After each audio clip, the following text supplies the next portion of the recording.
I will start. The Stonewall Uprising is considered by many to be the birth of the gay rights movement in the US.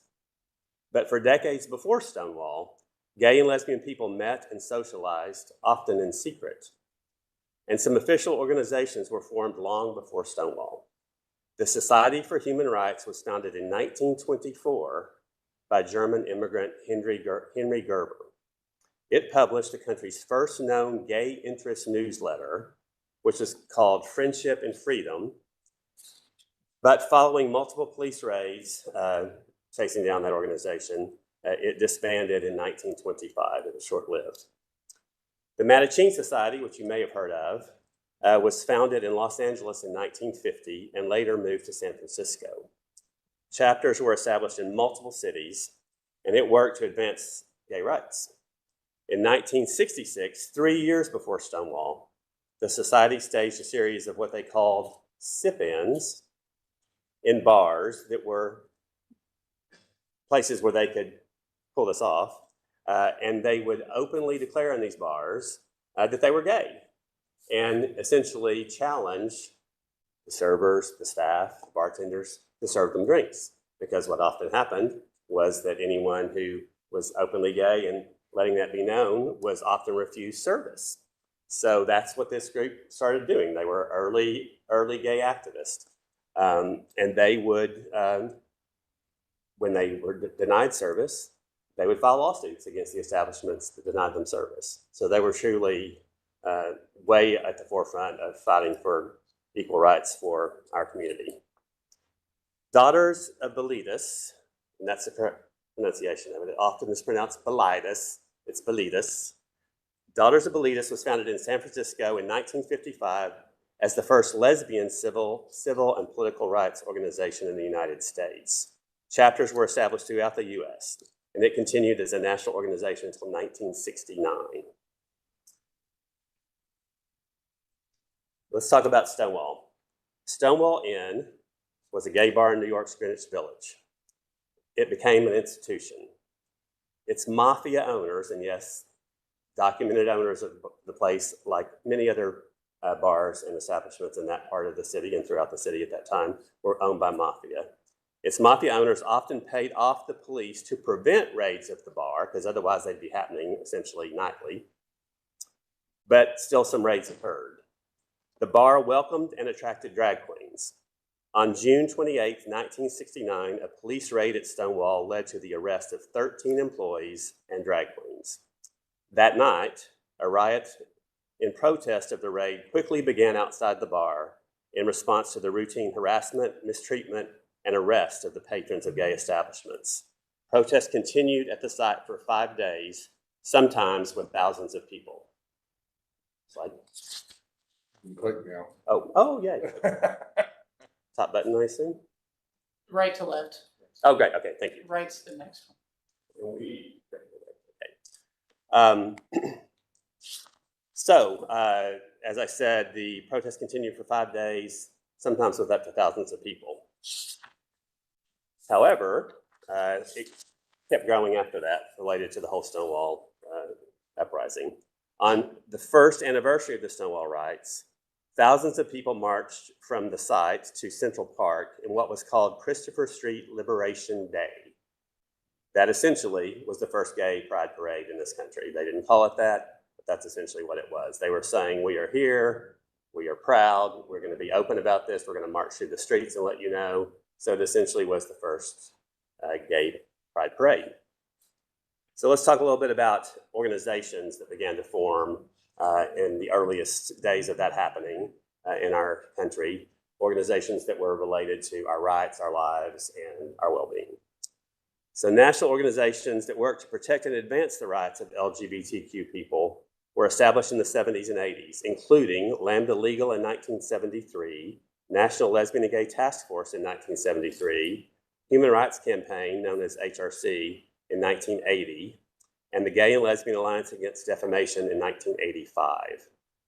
Here in Texas, the Lesbian Gay Rights Lobby of Texas was founded in 1987, and it was eventually renamed Equality Texas. All of those national organizations and Equality Texas here in Texas are still going strong. and still fighting and doing their work all these years and decades later. Okay, we're going to talk about the legal realm of things now. Successful lawsuits have played a key role in advancing and protecting the rights of LGBTQ Americans. Texas has played a huge role in that success, as have key leaders in our beloved Dallas LGBTQ community. So go ahead and switch it one more time. Oh, sorry. I have So I switched it. Okay, so we're going to talk about the Baker v. Wade case, and Dallas has its thumbprints, handprints, fingerprints, footprints all over that case. In 1976, 4 gay activists founded what was called then the Houston Human Rights Defense Foundation, with its principal goal being to attack Section 2106 of the Texas Penal Code, which criminalized sexual relations between two people of the same gender. That law was used as the basis for discrimination against LGBTQ people in both public and private sectors over and over and over again. It was proudly, openly quoted. We can't hire you because we don't hire criminals, and you're a criminal in Texas because of 2106. That was a mantra that was repeated over and over again. THRF expanded to cover the entire state and was renamed the Texas Human Rights Foundation in subsequent years. With the backing of THRF and Don Baker as the plaintiff, a lawsuit was filed in the Federal District Court of North Texas in November of 1979. It sought to have 2106 declared unconstitutional. Don Baker was a teacher in Dallas Public Schools who was willing to undertake his role after THRF leaders thought he would be a perfect plaintiff. Judge Jerry Buckmeyer ruled in 1982 that the law was indeed unconstitutional. The ruling was eventually overturned in 1985. Iconic gay leaders Mike Anglin, sidebar, a member of the board of the Dallas Way. Iconic gay leaders Mike Anglin, Dick Peoples, and Lee Taft were the first 3 THRF board members from Dallas, and their role in supporting the Baker v. Wade case was huge. There's another slide of a clipping of the story. This story at the time was news all over the country. That is Don Baker, the plaintiff, who was a lovely, happy man. He's been deceased for many years. I was fortunate enough to know him in my earliest years of activism before he passed, and he's truly a hero and an icon for our community, who continued to do great work for all the rest of his life after the years of the lawsuit. And a final slide of him.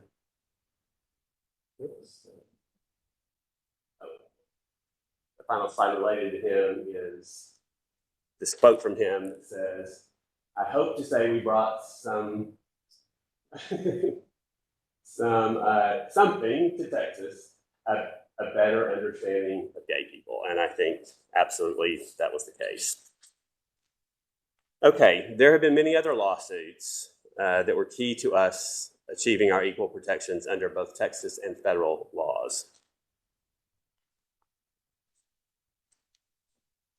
In 1992, the Morales v. Texas decision of the Court of Appeals in Texas held that a Texas statute criminalizing private sexual relations between consenting adults of the same sex was unconstitutional.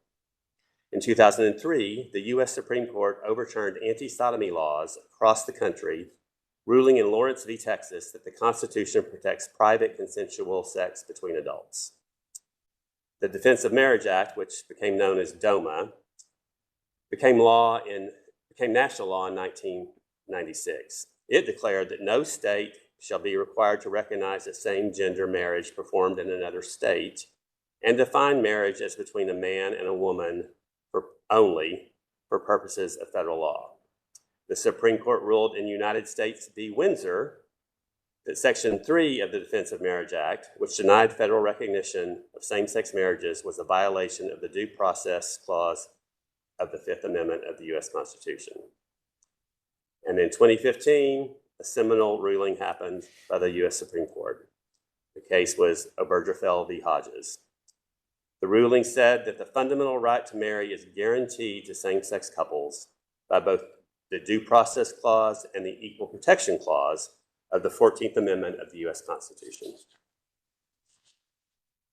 We have had local battles in Dallas that successfully led to expanding, protecting, and advancing the rights of LGBTQ citizens. Allergy season, allergy meds, try them out. Micah England, we're going to talk about her case. Micah England answered honestly that she was a lesbian during her application process to become a Dallas police officer. She was denied being hired by the police department in 1989, with the department's justification being that 2106 of the Texas Penal Code made same-gender sexual relations a crime. Recall that that ruling was eventually overturned. We talked about the ruling, but it was eventually overturned. England sued the city of Dallas, and she won her case, and it held up through several appeals.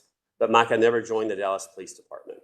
Her case did lead to the DPD changing its policies. For years, the department has been welcoming and supportive of our community and the officers who are a part of it. There are many LGBTQ officers who serve openly. We have had a dedicated LGBTQ liaison officer for quite a few years. And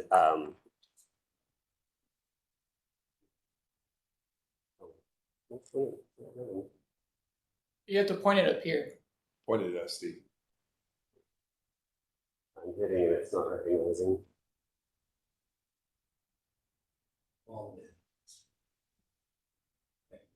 Okay. Just go back to pointing. Steve just pointed at us and I'll check It's skipping some too, but oh well. the previous one. So Micah England's case also was the impetus for a group of us local activists to push for an ordinance to protect LGBTQ people employed by the city of Dallas, to protect them from discrimination in the workplace. That ordinance was enacted by a vote of the Dallas City Council in 1994. I was one of those that was involved in organizing that, along with other gay leaders, gay and lesbian leaders in our city. And it was a really exciting time, and I will tell you, it was also a really scary time. Dallas was a much different place in the mid-90s. It's almost hard to remember, but for those of us who lived through it, it's not hard to remember. It was not uniformly the welcoming place that it overall is now. Those of us involved in this work in those timeframes sometimes got death threats. A key office holder that helped us in getting that first ordinance passed, and that this ordinance was just for city employees. That also included policemen, firemen, fire department, and police personnel. But for the opposite side, it was a big deal. It was like, protest at City Hall, showdown at City Hall the day of the vote. We had worked on it for years because that doesn't just happen overnight. Lots of behind the scenes work. And I recall, for example, them staging for the media, because the media was all over this. Every news station was there reporting and things. And some of the local opponents who were vehemently anti-gay and showing up at things like this all the time were literally doing things like forming a prayer circle where they wailed and screamed to the heavens and said, "Oh, dear God, we've let the evil in our city today. Our city will fall like Sodom and Gomorrah." That was the response, because we were simply being sure that City of Dallas employees were treated fairly in the workplace and weren't discriminated against based on their sexual orientation. You would have thought that we were accomplishing much more than just that, which was a big accomplishment. Okay, so that momentum continued from the first ordinance we passed by the Dallas City Council. And because of the organized efforts of Dallas LGBTQ leaders, other ordinances and non-discrimination policies protecting our community continued to be passed in the 90s. Those included an employment policy passed by the Dallas Area Rapid Transit Board in 1995, an anti-harassment policy that included protections for LGBTQ students, teachers, and employees was enacted in 1996, a comprehensive non-discrimination ordinance passed by the Dallas City Council in 2002 that included protections for LGBTQ people in workplace, in housing, in public spaces and accommodations, and in the procurement of goods and services. Basically, that citywide ordinance we had worked on for many years, and it was our goal to get that full citywide ordinance passed. We started working on it as soon as we got the City of Dallas employment policy passed, but it took years of efforts. It took a lot of work by leaders in our community, but a lot of help and support from allies, key allies, including religious leaders, business leaders, corporate Dallas. I mean, every component of Dallas we could pull in, we pulled in allies and support, and it eventually succeeded. It also took us having, of course, as it always does in these cases, the right balance of people on the Dallas City Council. And the final push was successful for us to get the vote, which eventually was a 13-2 vote. It's 15 people that get to vote on the Dallas City Council, as you all know, if the mayor has to vote or when the mayor has to vote, which usually happens. So it was a huge victory. A lot of people didn't think we were going to have that victory. A lot of people thought we were going to have a very close vote, but it was a huge victory. And it would have been even more fabulous if local ordinances like that can truly be enforced with criminal penalties. Of course, they can't. A local ordinance cannot be enforced that way. There are mechanisms to file complaints and things like that, and it was a huge win, and it was sent a strong message that this is a welcoming city, a city that values us, the LGBTQ citizens that live here. And it was remarkably one of the first such comprehensive ordinances in the nation. It was not only one of the first in the South, it was one of the first in the nation that was that comprehensive, because the wording I read to you of all the areas that it covered, that was very carefully by design, and we basically came up with everything we could think of. So a landlord can't say, I'm not going to rent to you because you're lesbians. A store couldn't say, I'm not going to serve you because you're gay. And we thought of everything we could think of. And that ordinance is still on the books. It was eventually beefed up, and the verbiage was clarified to be sure that it was clear that it covered transgender people based on their identity and expression of their gender identity. And of course, as the Dallas County employees hopefully know, Dallas County has workplace protections for its LGBTQ employees, and actually very good healthcare benefits coverage that includes being sure its trans employees have the full-blown, every possible part of medical coverage that they need for their treatment. Okay, now I want to turn to the history of the Dallas LGBTQ community and its organizations. The Dallas Gay Political Caucus was founded in 1970. It later became the Dallas Gay Alliance and eventually was renamed the Dallas Gay and Lesbian Alliance. It worked to improve the rights of LGBTQ people through education and social work, and focused on developing ways to combat the AIDS epidemic. Members of the Alliance also started the Lesbian Gay Political Coalition of Dallas, and it worked to support candidates who would advocate for the rights of our community.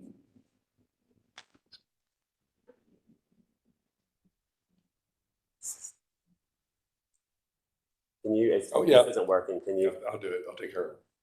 Yeah, keep going. One more? Yeah. Okay. Okay, the Cathedral of Hope. Metropolitan Community Church was established in 1970. It was later renamed the Cathedral of Hope and became the country's largest, primarily LGBTQ place of worship. Slide. Mm-hmm. The acclaimed Turtle Creek Chorale was founded in 1980 and became one of the largest gay male choruses in the world, and that is still true. In 1983, Dallas Gay Alliance incorporated the Foundation for Human Understanding, which later became Resource Center. 2 years later, DGA launched the AIDS Resource Center, which was located on Cedar Springs. A second location was called the Nelson Thibodeau Clinic, and it was established in 1988 to provide more space to see and provide services to patients, primarily those living with HIV and AIDS.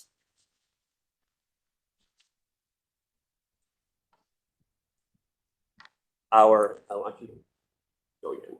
Oh, no. So now I'm just, we're going to just kind of more casually talk about just some, I think, lovely parts of Gay Dallas and our history and our current situation. There is a slide for other that lists a lot of organizations. Pass. Okay. So that slide, which you saw, I didn't expect you to be able to read it all. Yeah, there. So I don't expect you to read everything listed on that. It's just an example that shows many, not even all, but many of the LGBTQ organizations or organizations that support us, that we are a part of in large numbers. Those include social groups, arts groups, like Uptown Players, Turtle Creek Corral, the Women's Chorus of Dallas. It includes sports leagues, volleyball association, softball association. There's a gay rugby league. It includes still, of course, many activists and advocacy organizations, many organizations that have for decades and continue to provide services to those living with HIV and AIDS. It's a very impressive list. And those of us who are a part of our LGBTQ community could tell you glowing, wonderful things about the work of almost all of these organizations and how they touch and impact literally thousands of lives over the years and continue to. The Dallas Voice is our community's newspaper, and it just celebrated 3 weekends ago, I think, its 40th anniversary, which was a wonderful event. And it's always been a very important and strong part of our community. It's been a voice, a mouthpiece, and it still is. And I can tell you from firsthand experience, and I know Robert can too, and Carl probably can too, how there are times when it was so crucial that we got messaging out that we never would have gotten in print in the morning news or any other source. And leaders in our community can call our friends and contacts, the editor, the publisher, the writers, the photographers at the Dallas Voice, and they are always there to do what needs to be done to get the word out and to help causes that are important and fights we're fighting if that's what's happening. So that they're a big part of our community. Slide. We have, much thanks to the efforts of Robert Emery, a historical marker in Dallas that recognizes what's called affectionately the Crossroads. That is at Throckmorton and Cedar Springs Roads along what we also call the Strip, that historically has had a lot of gay-owned businesses, the gay bars and some restaurants and shops, and still does. And that marker is something of great pride, I think, for our community. And we had to go through, Robert had to lead through the process of everything you do to get a historical marker, which is not a simple thing. You don't just put in a request and it shows up. It's a lot of work, but we have that and it will stand forever. And that's exciting. Slide. We also, a few years ago, the city, through the city council support, had rainbow crosswalks painted along that same stretch I was just talking about called the Strip. I believe there's 5 of them. There's at least 4. I think it's 5. That is just a lovely display of pride. More recently, there was a sign put up that in rainbow colored letters that says Oak Lawn, that sort of gives the clear message that Oak Lawn has historically been a place where the gay and lesbian community the LGBTQ community is very strong, very powerful. Many, many decades ago, it would be said, well, that's where, people say, well, that's where all the gays live. Well, we live everywhere now. We don't just live in Oak Lawn. We live all over the city. But there's still plenty of people in our community that live in that part of the city. Let's go to the next slide. A few years ago, this is the official city flag of Dallas, the official flag of the city of Dallas. Go to the next slide. A few years ago, by work of members of our community and by vote of the Dallas City Council, we became one of, if not the only city in the country with a version of the city flag that is designated for gay pride. And it is flown over City Hall, in the plaza, every year through the month of June. Every year since it was established, it flies above City Hall in the plaza. And that was just last week, at the beginning of the month. There's always a ceremony, a gathering, and it was put up and it will fly there. We can go to the next couple of slides that show that also. And then even that's it flying, that's where it lives in the month of June. That's a number of the Dallas City Council members. And that is, she was our current LGBTQ liaison on the Dallas Police Department. I believe that picture was taken, one of the probably the first year that it was officially flagged for us. Okay, so this is Pride Month. There's a lot to celebrate, a lot to be happy about, and we are. We can go on to the next slide. Whoops. No, we're going to put it. So there's much to celebrate, but just as a quick reminder, there's always work to be done, right? And even something as simple as us celebrating Gay Pride and a corporation that has historically been really good on our issues, on supporting our community, and a couple of years ago started selling merchandise for Gay Pride Month. You could buy like decorations for your Gay Pride party and things like that. And that was a lovely thing. It's great when businesses are doing that and supporting us and showing their support for us during our Pride Month. But you probably have heard this in the news, starting last year, continuing this year, some of the right-wingers and organized groups all up in arms, protesting, trying to call for boycotts, or did call for boycotts of Target because they're selling this Gay Pride merchandise. So even that corporation, who still is a supporter of our community and still is selling that merchandise in some stores, pulled it out of a lot of stores because of that backlash. So that's not to focus on anything negative. It's just to give an example of how even something as simple as us celebrating Gay Pride Month still has people that are going to fight against us and not like it. That's just reality. Let's go on. This is another an example I'm going to talk about quickly. Robert Emery and I were very involved with this. Carl Parker was a part of it too. We were all in that photo. This happened last year in 2023. And what this photo shows, is us demonstrating outside the Dallas Arboretum. Now, why did we do that? We did that because it came to our attention, the attention of some of our gay leaders, that the Arboretum, which is a lovely place, a jewel for our city, a place we all love and have been to, I'm sure, was not a very good environment and hadn't been for a long time for its LGBTQ employees. There were a couple of employees that filed lawsuits that are still not settled. Those lawsuits are because the employees say, and I believe, that they were treated very unfairly, very much discriminated against in the workplace there, even fired because of their sexual orientation. They were told things like you can't put your pronouns in your email signature, and then question, well, why can other employees put whatever they want in their signature and even quote Bible verses or whatever, but we can't identify ourselves as gay. So lots of little things. I won't go through all the details of it, but what I want to say about it is, and this is the thing I love about our community, when this stuff happens, when there's injustice, we're not going to sit back and let it be. I believe the first thing I said about it when I started finding out about it was not in my Dallas, over my dead body. And others that joined in with me felt that way too. So we went into action. We did a series of protests. We were doing them weekly for a while, and on Saturday mornings and Sunday mornings, when the most people are coming to the Arboretum, when the crowds would see us, and a lot of people would stop and ask us, what are you doing? Why are you here? Why are you protesting? And we would explain it to them. And our community and supporters who are not part of our community, contacted the Arboretum. Some people canceled membership. Some people just contacted the membership department and said, I won't set foot at that place again until this is all fixed. And fast forward, we got basically everything we needed and wanted to get to fix the situation there in what I think is a really relatively short period of time. We thought that this could drag out forever because in the beginning what they were saying was, we can't talk to you about this situation because there's pending lawsuits. And we would say, we're not asking you to talk about the lawsuits. We understand you can't talk about pending lawsuits. We're asking you to fix the culture here, and we know that these things are happening.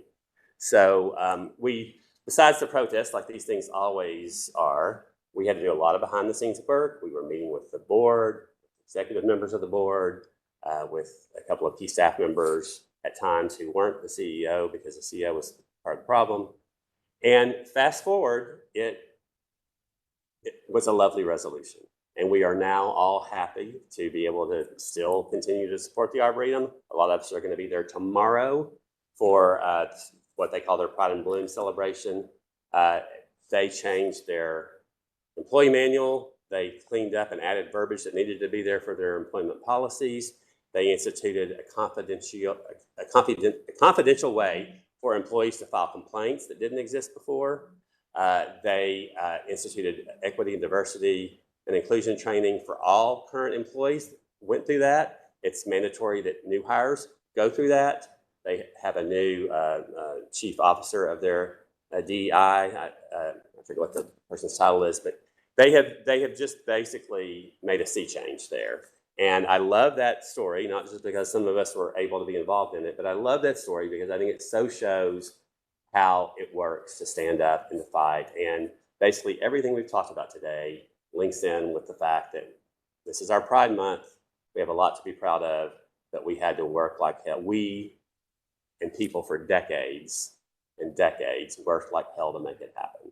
And I'm so proud of that. And I always am very mindful of what's come before us and the people that did this work year after year after year, sometimes in very stressful situations that even included vandalism, gay hate crimes, death threats. But here we are. We're stronger and prouder than ever. And I think that that's never going to change for gay communities, LGBTQ communities across this country. And I'm confident it's never going to change here in Dallas. So thank you all for being here and listening.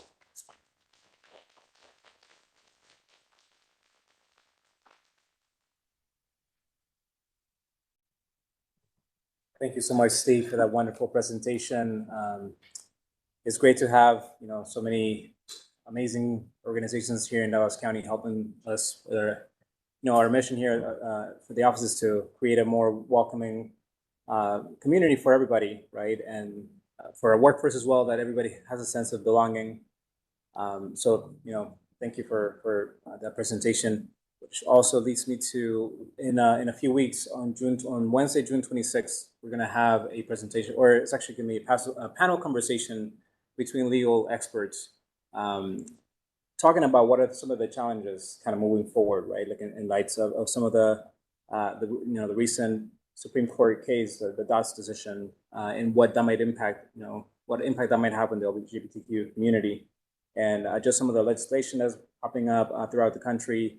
So we'll be having Judge Mulberg, Shelley from Lambda Legal as well, participating in that event. So that's also going to be at 12 o'clock. So hopefully you can join us then. That's going to be in the Commissioner's courtroom.